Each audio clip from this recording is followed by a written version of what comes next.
Listen, we're beginning with the chapter electricity. ठीक, electricity में till now we have had two classes. दो classes अभी हमारी हो चुकी हैं. सुनते जाओ बस last class में हमने कहाँ पे खत्म किया था. आप यही बोलने वाले थे. ये चैप्टरिंग with the beginning. नाम बोल रहे थे यार. इसको फील आते कुछ भी बोलते थे. चल.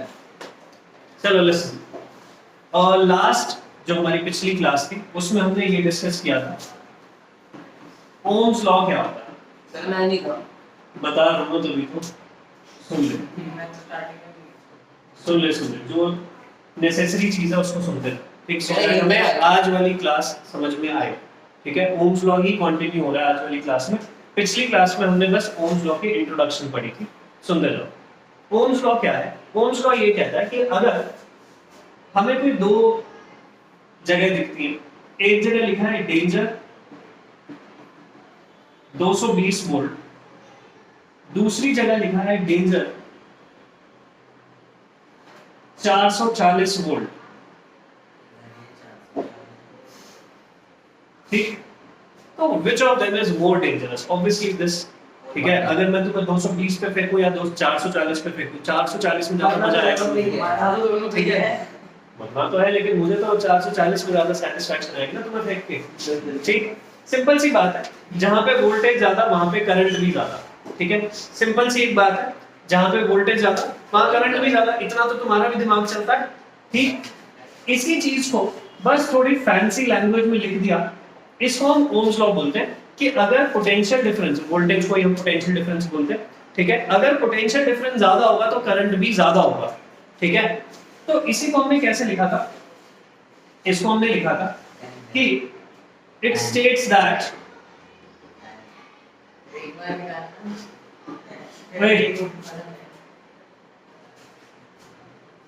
current flowing through a circuit is directly proportional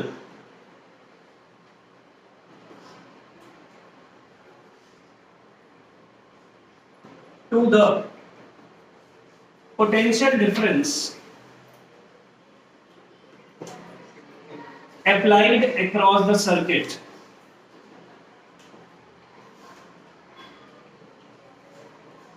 ये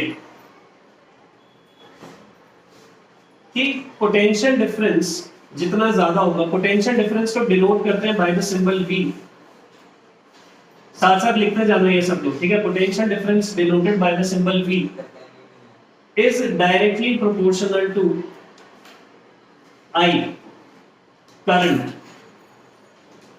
ठीक है, potential difference is directly proportional to current. Okay, जितना ज्यादा पोटेंशियल डिफरेंस आप लगाओगे उतना ज्यादा करंट प्रोड्यूस होगा. इसके दो तीन एग्जांपल्स दिए थे. जैसे ये देखो, ये रेस्ट वॉच है. रेस्ट वॉच में एक बैटरी लगती है छोटी सी, राइट, जिसे हम मर्क्यूरी सेल बोलते हैं. ओके, तो उसका पोटेंशियल डिफरेंस कितना होता है? उसका पोटेंशियल डिफरेंस होता है 1.35 वोल्ट. ठीक, क्योंकि इसके अंदर मर्क्यूरी के कंपाउंड्स यूज होते हैं. ठीक है, हो सकते हैं ना, हर किसी में मतलब श्योर भी करना. नहीं, ये जो छोटे वाले होते हैं इनमें मर्क्यूरी होता है. तो सुनो, इसका पोटेंशियल डिफरेंस बहुत कम है, इसलिए ये करंट भी बहुत थोड़ा सा ही जनरेट करता है. तो बहुत थोड़ा सा ही काम हो पा रहा है इससे. ठीक है ना, एक सेकंड हैंड को ऐसे टिक टिक टिक टिक बहुत स्लो इतना ही काम कर पाएगा. ये बहुत हैवी वर्क नहीं कर सकता. ठीक, सिमिलरली जो हमारे टीवी के रिमोट वाले सेल होते हैं उनका पोटेंशियल डिफरेंस होता है लगभग 6 वोल्ट. ओके, वो इससे तो हैवी काम ही कर पा रहे हैं. और हमारे घरों में जो बिजली आ रही है, हमारे घरों में इलेक्ट्रिसिटी आ रही है, हमारे घरों में कितना पोटेंशियल डिफरेंस आता है? 220 वोल्ट. स्टैंडर्ड लाइट, पंखा, गीजर, एसी, आप किसी का भी बॉक्स उठा के देख लेना, सब पे लिखा होगा इनपुट 200 से 240 वोल्ट. हमारे घर में जितने भी अप्लायंसेस यूज होते हैं, जितने भी अप्लायंसेस, सब 220 वोल्ट पे ऑपरेट होने के लिए बने. किसी का भी बॉक्स उठा के देख लेना, सब पे इनपुट यही ही लिखी होगी. राइट, तो all of them work under this condition. ठीक, इमाम बाहर ऑफिस से जाके मैम से ले लेते हैं. मिल गया? ठीक, तो सुनो, ओम्स लॉ सिर्फ इतनी सी बात बोल रहा है कि आप पोटेंशियल डिफरेंस बढ़ाते जाओगे तो करंट बढ़ता जाएगा. ठीक, if you keep on increasing potential difference current बढ़ेगा।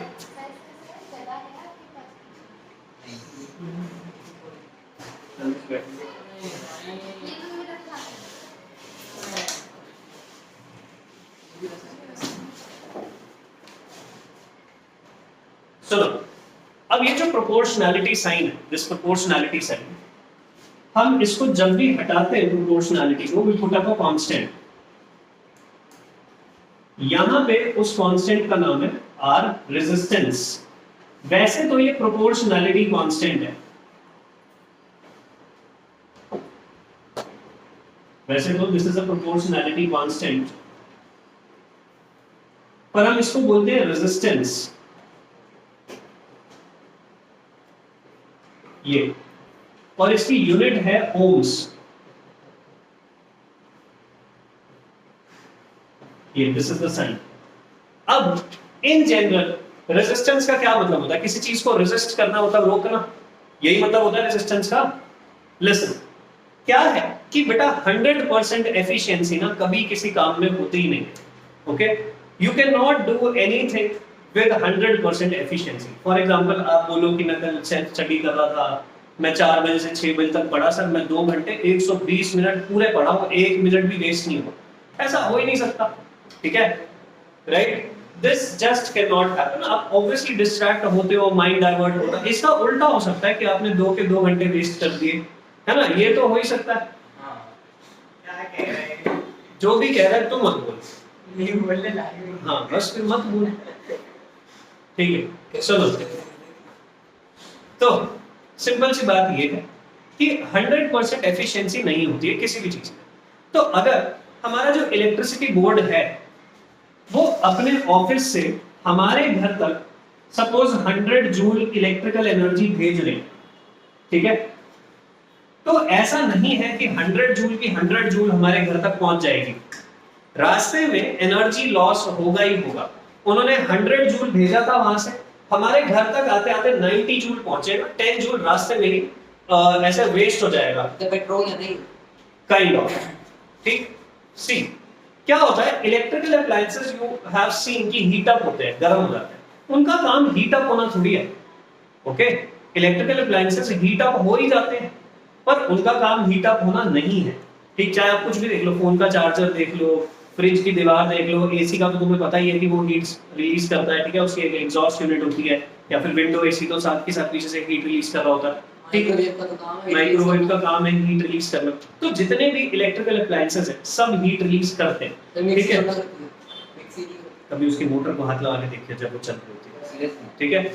चलो खैर, एनीवेज, तो सिंपल सी बात ये हीट क्यों रिलीज हो रही है? एक्चुअल में उसमें बहुत सारी इलेक्ट्रिकल एनर्जी गई, जिसमें से कुछ एनर्जी तो यूज हो गई जेन्युइन वर्क करने में। जो एनर्जी वेस्ट हुई वो कहां जाएगी? क्योंकि 9th में पढ़ा था energy is conserved in nature, energy can neither be created nor be destroyed. Energy destroy तो हो नहीं सकती, फिर वो जो एनर्जी वेस्ट हुई है ना वो हीट में कन्वर्ट हो जाती है, ठीक है? और वो एनर्जी वेस्ट क्यों हुई है? क्योंकि हर अप्लायंस कुछ हद तक करंट को रेजिस्ट करता है, ठीक है? ये जो प्रॉपर्टी है करंट को रेजिस्ट करने की, करंट को रोकने की, इस प्रॉपर्टी को हम बोलते हैं रेजिस्टेंस, ठीक है? The tendency of a material to resist the flow of current through it. एक मटेरियल अपने में से करंट फ्लो ना होने दे, इस प्रॉपर्टी को हम रेजिस्टेंस बोलते हैं, ठीक है? This property is known as resistance. अब रेजिस्टेंस किन किन चीजों पे डिपेंड करता है वो पढ़ते हैं, ठीक है?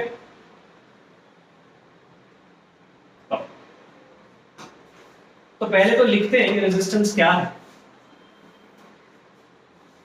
What is this resistance? It is the property of material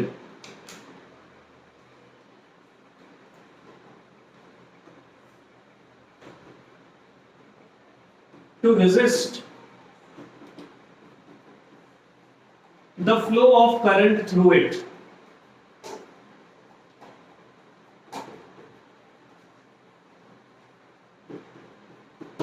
ठीक है? Resistance is the property of material, जिससे वो करंट को अपने थ्रू फ्लो नहीं होने देते। अब इसके मैं 2-3 एग्जांपल्स देता हूं तुम्हें। On the basis of resistance materials 3 तरीके के होते हैं। मेटल्स, नॉन मेटल्स, मेटलॉइड्स, या फिर ये कह लो कंडक्टर्स, इंसुलेटर्स, सेमीकंडक्टर्स।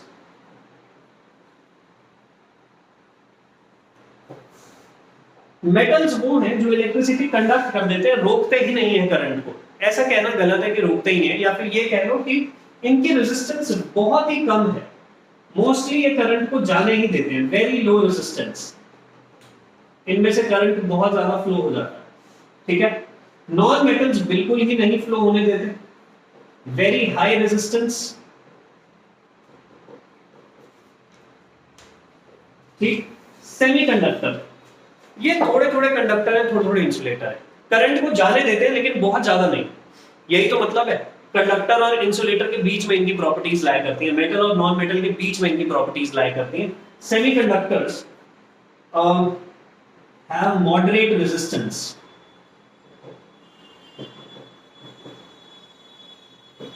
बेटा 100% ना यहाँ पे भी कभी कुछ नहीं होता। मैं कहूँ मेटल्स 100% कंडक्टर होते हैं, गलत। मेटल्स मोस्टली करंट को जाने देते हैं, but I am using the term mostly, ठीक है। मैं ये नहीं कह रहा कि सारे करंट को जाने देते हैं। अगर सारे करंट को जाने देते तो हीट बिल्कुल भी जनरेट ना होती, क्योंकि फिर तो कोई एनर्जी रेजिस्ट हुई ही नहीं ना। जितनी एनर्जी चली बिजली बोर्ड से उतनी हमारे घर पे पहुंच रही है। Scientist are looking for it. जब ये चीज बन जाएगी उस चीज को हम बोलेंगे सुपर कंडक्टर, ठीक है। बट अभी तक सुपर कंडक्टर हम सिर्फ बनाने की कोशिश कर रहे हैं, अभी तक कोई सुपर कंडक्टर बना नहीं है। सो फार जो बेस्ट कंडक्टर ऑफ इलेक्ट्रिसिटी हमें पता है दैट इज गोल्ड। अब गोल्ड की तार लगा नहीं सकते, ठीक है, चोरी कर लेंगे यहाँ पे। एग्जैक्टली, लोग चेने खींच लेते हैं, तार को उतार के भाग जाएंगे हर रोज, ठीक है ना। चलो अच्छा जो भी है, चलो तो सिंपल सी बात है, 100% कंडक्टेंस तो है नहीं, उसकी भी कुछ हद तक रेजिस्टेंस होती है सारे मेटल्स की। हमारे घरों में जो वायरिंग है वो कॉपर वायर है, ठीक है। हमारे घरों में जो वायर्स लगी होती है ना, इलेक्ट्रिसिटी का काम हो रखा है, वो सब कॉपर की वायर से हो रखा है, कॉपर वायर के ऊपर इंसुलेशन चढ़ी हुई है, ठीक। नेक्स्ट आते हैं नॉन मेटल्स पे, इंसुलेटर्स पे, ठीक। नॉन मेटल्स में जो इलेक्ट्रिसिटी कंडक्ट नहीं करते, जैसे प्लास्टिक हो गया, ये वुडन टेबल हो गई, ठीक है, इनमें से क्या इलेक्ट्रिसिटी कंडक्ट होती है, इनमें से ना इलेक्ट्रिसिटी कंडक्ट होती है। और सबसे बेस्ट इंसुलेटर हम मानते हैं एयर को, कि हवा से तो बिल्कुल ही करंट नहीं लग सकता। अगर दूर कहीं दूसरी बिल्डिंग में स्पार्किंग हो रही है, देखो तुम यहाँ बैठे बैठे ना करंट लग जाएगा। बट द पॉइंट इज ये भी पार्शियली ही करेक्ट है, ओके। क्योंकि during the time of lightning, जब लाइटनिंग होती है तो कहाँ बादलों में स्पार्किंग होती है और वो जमीन पे आके गिरती है, तो एयर के थ्रू ही तो आ रहा सारा करंट, ठीक है। तो जब करंट बहुत ज्यादा होता है तो एयर की भी इंसुलेशन ब्रेक हो जाती है। तो हम बोलते तो हैं कि नॉन मेटल इंसुलेटर है, इलेक्ट्रिसिटी कंडक्ट नहीं करते, लेकिन अगर इलेक्ट्रिसिटी बहुत ही ज्यादा हो तो ये भी इलेक्ट्रिसिटी कंडक्ट कर देते हैं। इसलिए मैं बोलता हूँ कि इसकी रेजिस्टेंस कम है, इसकी रेजिस्टेंस ज्यादा है। मैं ये नहीं कहता कि इसकी रेजिस्टेंस इनफाइनाइट है, ये करंट को जाने ही नहीं देगा चाहे कुछ भी हो, ऐसा नहीं है, ठीक है। एक हद तक ही रेजिस्ट करता है और वो हद ज्यादा है बस इसकी, ठीक, समझ गए, ओके। तो तीन तरीके के material, metal, non metal, metalloid, conductor, insulator, semiconductor. इतनी बात सबको समझ में आती है, ओके। अब what are the factors on which resistance depends. Resistance, कोई चीज कितना करंट को रोकेगी, ये किन चीजों पे डिपेंड करता है, ठीक है। फैक्टर्स अफेक्टिंग रेजिस्टेंस, हेडिंग डालेंगे सब लोग।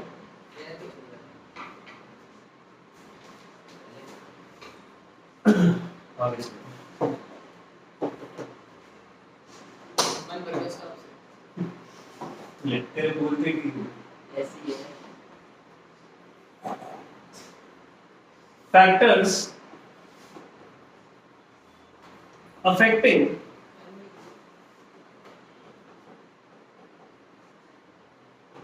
रेजिस्टेंस, ठीक है बेटा। पहली बात तो ये नेचर ऑफ मटेरियल,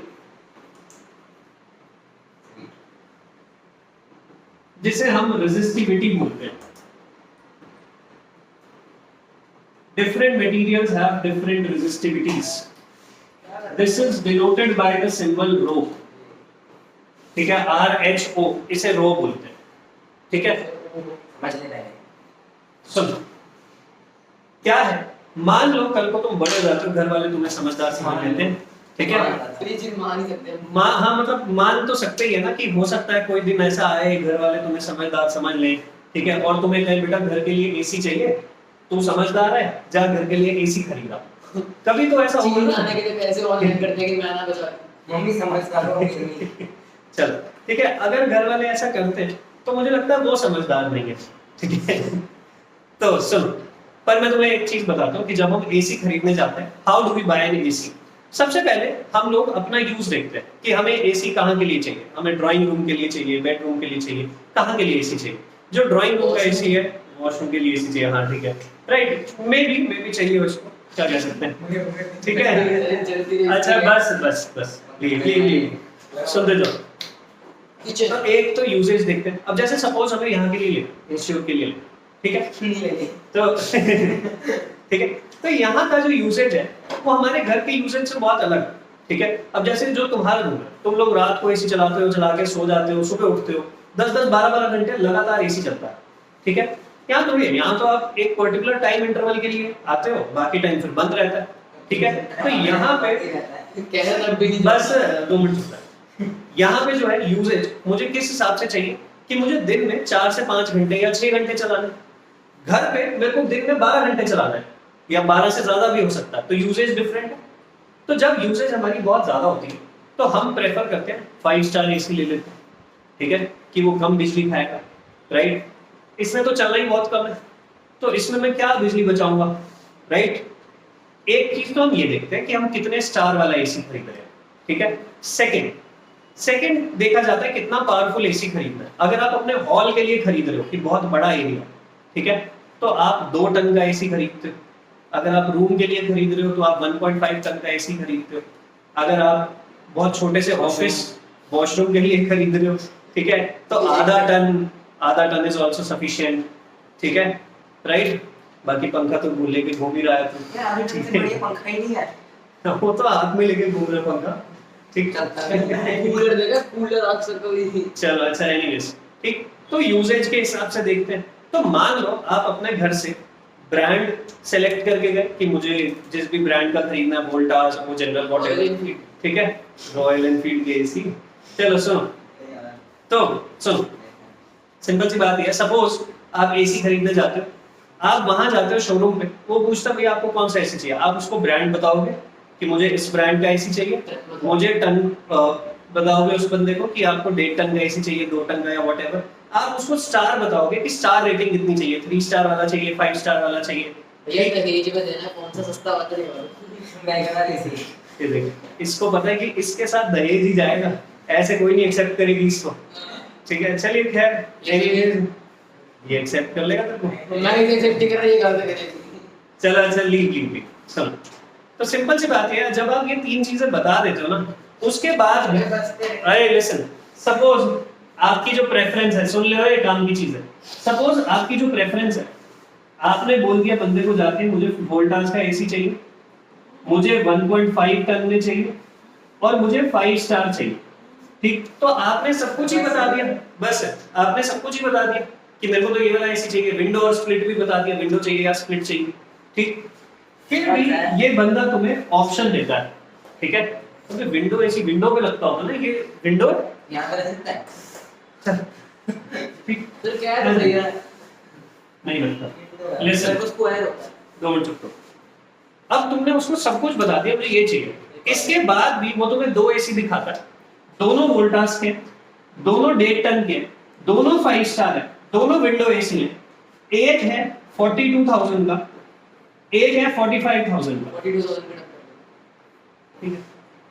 क्या डिफरेंस बचा जब दोनों का ब्रांड सेम है, दोनों में रेटिंग सेम है, दोनों की पावर सेम है, दोनों का टाइप सेम है, मॉडल सेम है, सब कुछ सेम है, फिर दोनों में ये 3,000 रुपए का फर्क क्यों है? एक हीटर होगा। नहीं, एक सुनो, एक हीटर होगा। गलत, मैं कह रहा हूँ मॉडल सेम।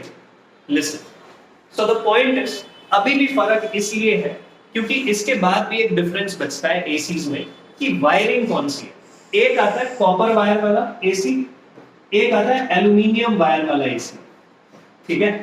ये कॉपर वायर वाला बेटर होता है, एल्यूमिनियम वाला 3000 सस्ता इसीलिए है क्योंकि एल्यूमिनियम खुद में सस्ता होता है और घटिया भी होता है थोड़ा सा।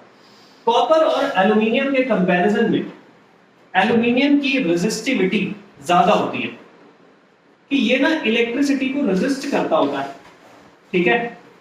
अगर ये रेजिस्ट करेगा तो ये तो एनर्जी लॉस क्रिएट करेगा, है ना, ये इलेक्ट्रिसिटी को आने नहीं देगा, एक तो एनर्जी लॉस क्रिएट करेगा, सेकेंडली अगर ये इलेक्ट्रिसिटी को आने नहीं देगा तो वो बची हुई एनर्जी का क्या होगा, वो हीट में कन्वर्ट होगी, ये हीट ज्यादा होगा। बात समझ में आई? तो अगर आपने ये वाला एसी खरीदा और इसको 12-12 15-15 घंटे चलाया तो बेटा इसके फटने के चांस बहुत है क्योंकि ये हीट ज्यादा जनरेट करेगा ना। तो इट इज बेटर कि आप स्टार्टिंग में 3000 रुपए फालतू दे लो, ठीक है, सेफ तो रहोगे। समझ में आई? तो ये है nature of material.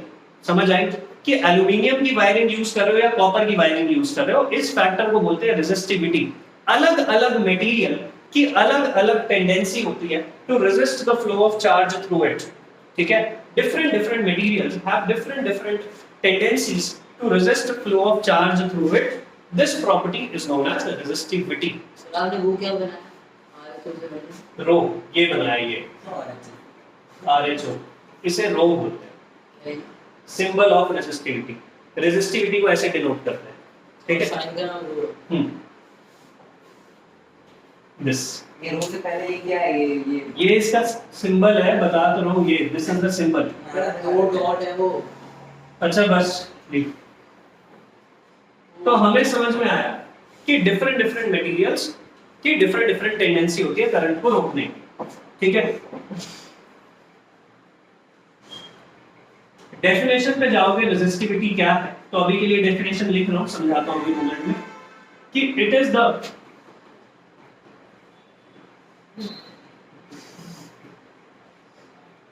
resistance of a substance of unit length and unit area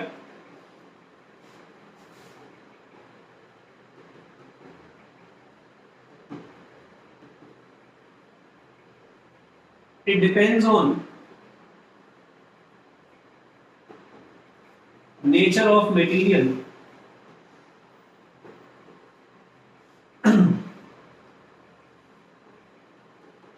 and doesn't depend on shape and size of conductor.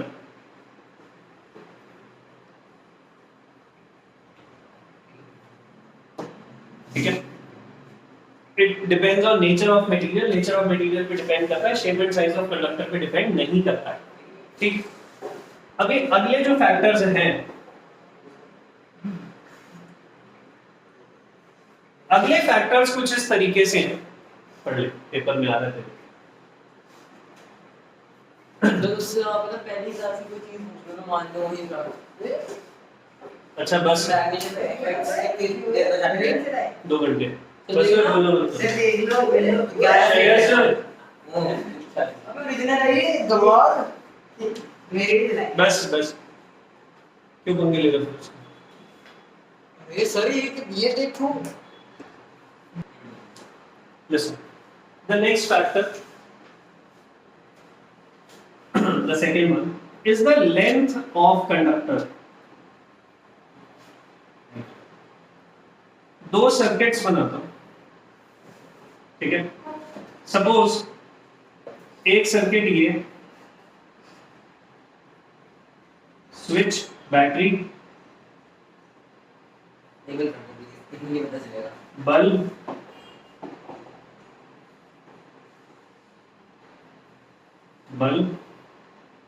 Cell के इसको स्विच करें, ठीक है। एक सर्किट है ये, सेकंड सर्किट है ये।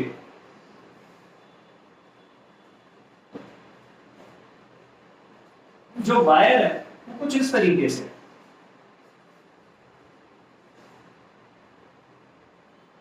ये this is the second circuit, ठीक। यहां पे जो करंट है उसको एक बहुत छोटा सा रास्ता ट्रैवल करना और वो बल्ब तक पहुंच जाएगा, ठीक। बेसिकली पाथ के आगे जाते जाते एनर्जी लूज होती है। यहाँ पे बहुत लंबा रास्ता ट्रैवल करना पड़ेगा इसको, ठीक है, घूम घूम के जाना है। ओके, जब रास्ता लंबा हो जाएगा, ठीक है, when there is a long journey, ठीक है, तो जितना लंबा रास्ता होता है रास्ते में रुकावट भी उतनी ज्यादा आती है, ठीक है। इसको ऐसे समझ लो कि if you have to travel a longer distance, तो रास्ते में रेड लाइट्स भी ज्यादा ही आएंगी, ओके, या रास्ते में स्पीड ब्रेकर्स भी ज्यादा आएंगे, ठीक। तो जितना दूर हमें जाना होगा हम एक्सपेक्ट कर सकते हैं ना उतनी ज्यादा रुकावटें आएंगी बीच में, ठीक। यहाँ पे भी ऐसे ही है कि अगर करंट को एक लॉन्गर डिस्टेंस ट्रैवल करना है, चार्ज को लॉन्गर डिस्टेंस ट्रैवल करना है, तो रेजिस्टेंस ज्यादा होगी, सिंपल। तो हम ये बोल सकते हैं कि if the length of conductor is more, so the resistance would also be more, ठीक है। तो लेंथ ऑफ कंडक्टर से डायरेक्टली प्रोपोर्शनल रेजिस्टेंस, कि लेंथ ज्यादा तो रेजिस्टेंस भी ज्यादा, ठीक है, directly proportional resistance is directly proportional, कुछ थोड़ा अजीब ही है। यार तू भी अजीब है, अब चुप रहे, मेरे को टॉपिक करा लेने दे। देखना कि स्विच नहीं लगेगा। कहाँ है switch? अरे यार अगर डॉट ये दिस, तो फैक्टर्स अफेक्टिंग रेजिस्टेंस में एक हो गया नेचर ऑफ मटेरियल, कि आप वायर बना किस चीज से रहे हो, कॉपर से, एल्युमिनियम से, व्हाटएवर, ठीक है। सेकंड फैक्टर हो गया length of conductor. Third factor है एरिया ऑफ क्रॉस सेक्शन।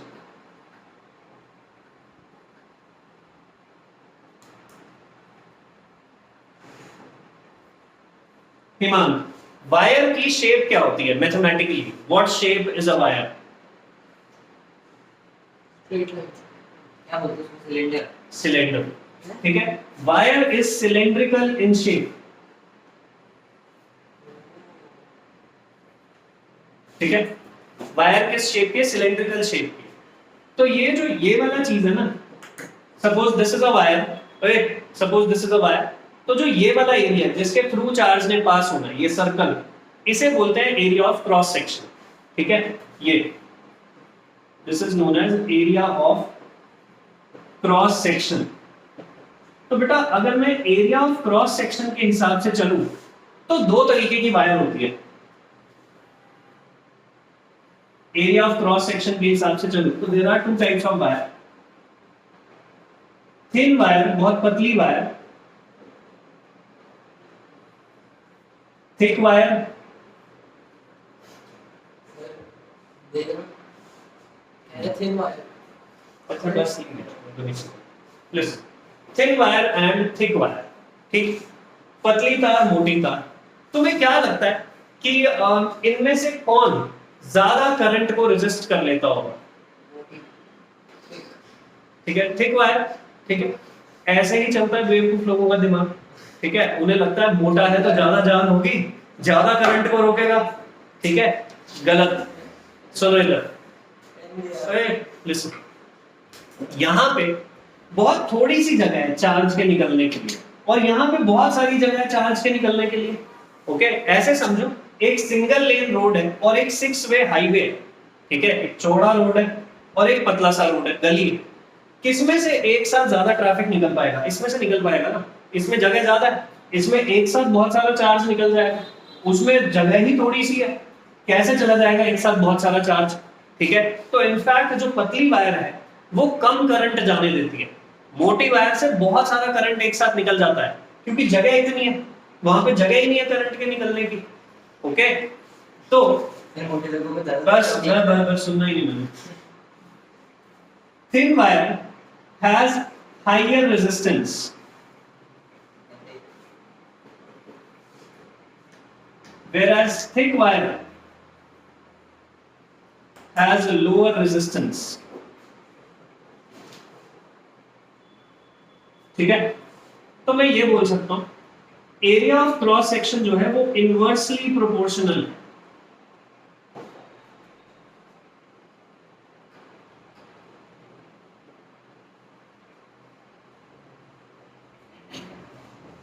ठीक है। डायरेक्टली हुआ है कि जितना थिक उतना ज्यादा जितना कम एरिया उतना ज्यादा रेजिस्टेंस, ठीक है। तो मैं लिख सकता हूं कि रेजिस्टेंस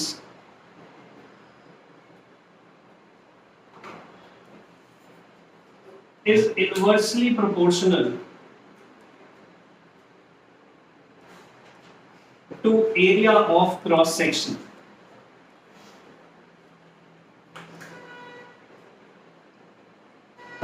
ठीक है, तो इन तीन फैक्टर्स को कंबाइन कर दो मैं, तो रेजिस्टिविटी को लिखते हैं rho, length of conductor is denoted by the symbol L, area of cross section is denoted by the symbol A. तो बेटा जो रेजिस्टेंस है वो डिपेंड करता है रेजिस्टिविटी पे, लेंथ पे और एरिया पे। इन तीन फैक्टर्स पे डिपेंड करता है रेजिस्टेंस, ठीक है। तो रेजिस्टेंस का फॉर्मूला है rho L by A, resistivity length upon area, ठीक। एक एमसीक्यू है, एक क्वेश्चन पूछ रहा हूं, उसका आंसर बताना।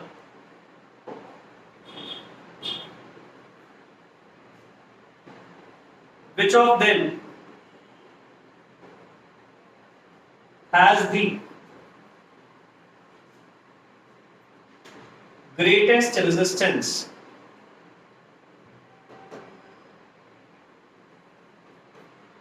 considering all of them to be made of the same material? चार वायर्स बना रहा हूं, ये मान लो कि चारों सेम मटेरियल की बनी हुई, ठीक है।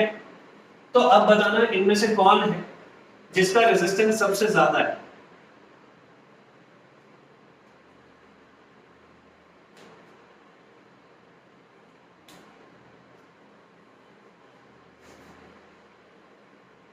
एक वायर है जिसकी लेंथ L और एरिया A, ठीक है।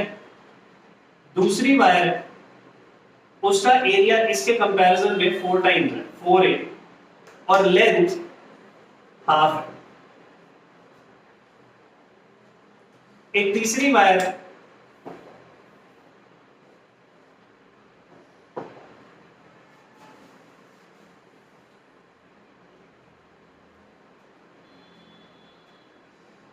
जिसकी लेंथ डबल है और एरिया हाफ है, ठीक है। और एक चौथी वायर है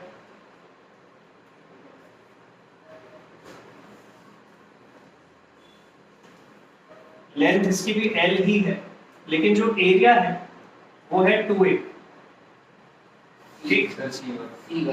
सो the answer is clearly C part, कि लेंथ भी ज्यादा है, एरिया भी कम है, ठीक है। दोनों फैक्टर सपोर्टिंग है। सबसे ज्यादा लेंथ इन चारों वायर्स में किसकी है? इसकी। तो जितना लंबा रास्ता उतनी ज्यादा रुकावटें। सबसे कम एरिया किसका है? वो भी इसका, ठीक है। इसकी लेंथ भी सबसे ज्यादा, इसका एरिया भी सबसे कम, ठीक है। दोनों ही सबसे कम रेजिस्टेंस इसकी, जिसकी लेंथ सबसे कम है और एरिया सबसे ज्यादा, ठीक।